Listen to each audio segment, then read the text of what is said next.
cerita hati dan kita akan lanjutkan ungkapan cerita hatinya seorang Uwi tentang sekolah. Makna sekolah itu seperti apa sih sebetulnya yang tentunya yang tepat juga buat anak?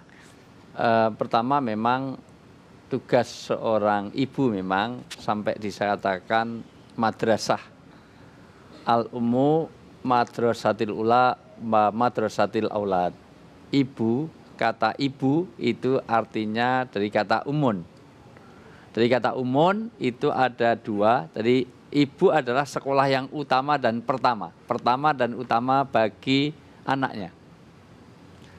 Kata umun itu dari umi dari kata umun itu bisa menderivasi kepada dua kata. Satu, umun berarti imam, dari kata umum maka jadi imam, maka tugas seorang ibu menjadikan pemimpin atas dirinya dan orang lain. Maka ada leadership, ada kepemimpinan atas dirinya. Karena semua orang adalah pemimpin. Dia harus bisa amanah, harus bisa segala macam. Yang kedua dari kata umun juga ada kata umat. Maka tugas seorang ibu adalah menjadikan umat-umat yang taat. Makanya kenapa Nabi mengatakan idza fasadu fasadul bilad, idza soluhatil bilad. Negara ini indikasinya pada ibu. Kalau ibunya soleh-soleh, solihah, insya Allah negara ini jadi baik. Tapi kalau ibunya bejat-bejat, apalagi bapaknya juga, gitu misalnya gitu. Sayang, giliran nggak enak mesti sayang. Iya kan bapak di sana, masa istri bapak kan nggak pas. Jadi ini, ada orangnya itu, ada suaranya nggak ada. Oh iya bapak nunjuk ini pak ya. Oh iya, maksudnya prinsipnya. Wi nunjuk ini Wi kayaknya. Iya, intinya kalau ibu-ibunya, maka di sini kalau ibu-ibunya rusak maka negara akan jadi rusak. Jadi kembali madrasah adalah tempat di mana orang terdidiknya kepribadian, karakter. Maka tugas seorang ibu sebetulnya adalah bagaimana orang menjadi soleh.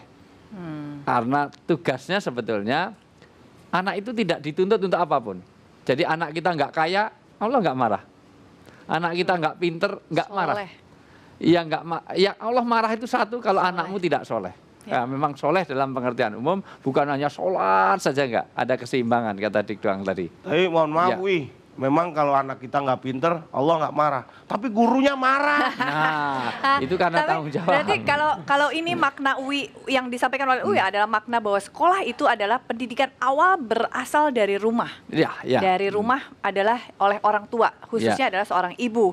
Lalu kemudian berkaitan dengan di luar itu tadi seperti yang diungkapkan oleh Mas Dik Doang ya. Karena ibu tidak bisa mengcover semuanya, maka menitipkan ke sekolah. Makanya kalau nanti anak jadi rusak, yang diminta pertanggungjawaban bukan gurunya, tapi orang tuanya. Yang memasukkan anaknya ke sekolah yang memang tidak cocok dan tidak tepat. Tidak gitu tepat, ya. Maka harus memilih dengan yang tepat untuk anak kita. Baik Uwi, nanti kita lanjutin lagi Uwi ya, dan Mas Dik Doang, sekolah yang tepat itu apa saja sih kriterianya gitu ya, terutama ini menjadi bahan pertimbangan orang tua. Mungkin Mas Uwe siap? Jangan Uwe. Uwi dan Uwe ya. Mas Akbar siap? Audiens ada yang mau nanya? Memang anak saya juga saya didik, Uwi. Jadi tiga orang anak saya. 6 tahun, 4 tahun, 2 tahun. Itu dari ibu yang sama? Iya dong. Oh, iya. Itu saya didik udah untuk membantu orang tuanya. Ya saya ajarin nyuci piring lah, diajarin. Udah bantu bagus. Yang 6 tahun nyuci, kemudian yang 4 tahun bilas, yang 2 tahun ngumpulin yang pecah-pecah. Memang di rumah sering ada pertengkaran suami istri. Enggak ya, karena kok ada piring pecah tadi loh? Kenapa? Kok ada piring pecah tadi karena suaminya suka banting? Bukan, ya karena salah nyucinya. Saya pikir kalau kecil, suka marah-marahnya itu. Ini Wi, kanan dan kiri saya juga mau nanya kepada Mas Dik Doang, Uwi dan juga Tete ya, mengenai mendidik anak. Ini kebetulan yang dididik nih. Anak dong berarti. Pak Wijayanto mau tanya nih, terkadang kan ada anak yang tidak suka dipilihkan sekolah atau jurusan oleh orang tuanya. Bagaimana cara menasehati anak tersebut? Karena kan bagaimanapun juga orang tua tuh lebih punya pengalaman dibanding anak. Ya. Nah, itu. Baik. Namanya siapa saya? Ratu. Iya Ratu. Siap Ratu. Terima kasih Ratu. Ini Raja mau menjawab ya Ratu ya. Silakan. Ratu itu kalau di tempatnya Akbar itu orang yang senantiasa orang pelit, karena Ratu itu kepanjangannya Ratuku. Jadi apa-apa semua yang dipakai itu properti semuanya, tidak beli dong ini. Ya enggak, itu kemarin juga enggak dikembalikan ke Warteg. Ya, Jadi intinya adalah bagaimana ini adalah sesuatu yang kompromis. Karena pertama memang orang harus melihat kepada sekolah yang tepat. Artinya sekolah yang tepat itu sekolah yang memang bisa mengcover apa yang menjadi minat dan bakat dari anak. Ya, talenta anak. Karena kesalahan kurikulum, mohon maaf saya agak untuk kritik kepada sistem pendidikan bahwa semua orang harus bisa semuanya. Tidak. Ya. Sehingga misalnya semuanya orang dididik dengan hal yang sama. Enggak benar. Dalam pengertian misalnya semua orang harus bisa berenang, karena karakternya beda. Jadi bebek harus bisa berenang, kuda harus bisa berenang, kemudian ikan juga harus bisa berenang, bahkan nanti ayam bisa berenang. Maka nanti akan kehilangan bakat-bakatnya.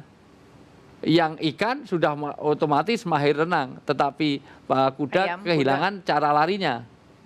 Bebek kehilangan cara mencari nafkahnya. Maka jangan semuanya orang harus menjadi berenang, karena orang punya bakat. Mungkin dia memang bagus untuk musik. Setuju saya itu, Wi. Ya, mengenai renang itu tadi, Wi. Saya kan dulu pernah daftar angkatan laut tuh. Ya. Ditolak, Wi, gara-gara nggak bisa renang. Saya protes. Tuh angkatan udara nggak bisa terbang juga diterima. Iya betul juga. Iya betul. Nggak semua orang harus bisa. Iya. Sudah kelihatan, jadi sudah tahu orang ya gini kalau diterima malah kacau ini. Emang. Tapi kan bener nggak semua harus bisa, Wi. Ya. Mungkin hasil wawancaranya yang membuat tidak diterima karena begini jawabannya ya. Ya mungkin sedikit Mas Dik dong bisa memberikan. Saya tadi tidak tahu anaknya itu usia berapa. Ya. Kalau dia 1 sampai 7 tahun harus diingat ini. Jangan kau cabut masa bermain anak-anakmu dengan cepat, karena kelak kau akan menemukan anakmu yang dewasa tapi kekanak-kanakan. Jadi usia anak-anak itu ketika masukkan di PAUD, TK, playgroup silakan, tapi semangatnya harus bermain. Lalu kata siapa bermain itu tidak belajar? Bermain itu adalah suatu aktivitas yang dilakukan dengan sukacita, dengan passion, dengan kesenangannya. Yang ujungnya kita tidak tahu akan jadi apa dia, tapi dibimbing dengan orang tuanya yang soleh dan soleha, dan guru-gurunya yang soleh dan soleha, lingkungan yang baik, insya Allah anak ini menjadi anak-anak yang senantiasa selalu berbuat kebajikan gitu. Betul. Amin. Ya, masukan juga mungkin ya. Kalau menurut saya yang paling penting juga, kalau itu kan tadi usianya usia anak-anak. Kalau usianya sudah besar, ya pastinya udah bisa diajak berkomunikasi. Apa yang menjadi pilihan karir, apa yang menjadi pilihan bakat, apa yang harus diantisipasi nanti itu bisa menjadi bahan pertimbangan kalau memang udah kuliah atau udah SMA. Ya. Gitu. Tapi karena kita harus melihat pada mainstream kita. Mindset kita kalau anak itu sekolah harus jadi insinyur, harus jadi dokter. Jadi cita-citanya apa? Itu jadi dokter. Ketua Akbar loh ya, cita-citanya jadi manten dulu. Artinya prinsipnya orang selalu mindsetnya kan gitu. Kalau nggak jadi dokter, terus jadi nggak apa? berhasil gitu, Ya, jadi insinyur gitu ya. Gitu. Padahal sebetulnya ukuran-ukuran tentang bagaimana yang harus diberikan kepada life skill tidak hanya seperti itu. Betul. Jadi orang tua sendiri juga harus legowo untuk bisa berkompromi dengan keinginan anak. Ada usia emas teh di sini. Jadi 7 sampai 14 itu adalah usia emas anak-anak, diberikan apapun dia bisa belajar tentang apapun hal itu. Betul. Nah, setelah dia 14 baru kita menjadi sahabatnya, bisa menjadi bahkan kekasih. Jadi kalau dia ingin apa, kita bisa menjadi teman baik untuk diajak berbicara. Ya, Mas Uwe, mungkin ada lagi yang mau bertanya? Baik, Teh. Ini kiri tadi udah, ini sekarang yang sebelah kiri ya. Tadi kanan maksud saya, silakan. Ingat tadi pesan, anak itu harus diingetin. Kalau bapak diangetin, ya.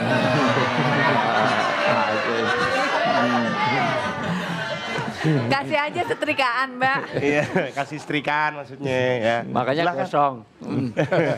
Assalamualaikum warahmatullahi wabarakatuh. Waalaikumsalam warahmatullahi wabarakatuh. Pak Wijanarko, saya Saiful. Tetangga saya ada yang punya anak sekolah, masih sekolah dasar. Sekolah dasar ya.